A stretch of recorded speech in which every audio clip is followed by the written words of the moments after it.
wasu suna taya mu celebration na Happy Christmas, sai kaga sun zo DM suna Happy Christmas, ko su zo comment section suna Happy Christmas.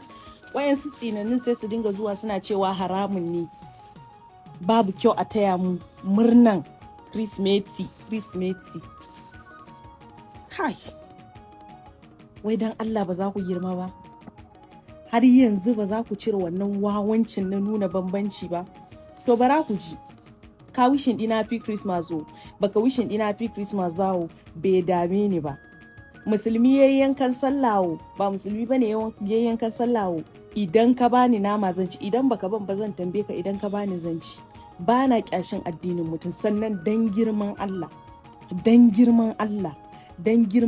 idan kaga kai wani abu na addini na ya zo, ba za ka iya ka taya ni murna ko ka nuna farin cikin ka ba ma bukatan ka zo comment section ɗina kana waɗansu maganganu, saboda na fara ganin waɗansu comments ɗin da ba su kai sun kawo ba. In aka bibiya dukkan ku addinin ma da kuke ba ku sani ba, haifanku kawai aka yi cikinta.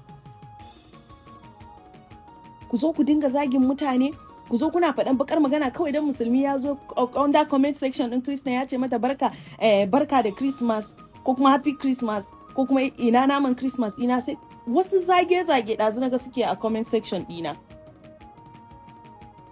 Saboda ta ce Happy Christmas, yaushe zan zo an si nama na. The next thing, ba a cin yankansu.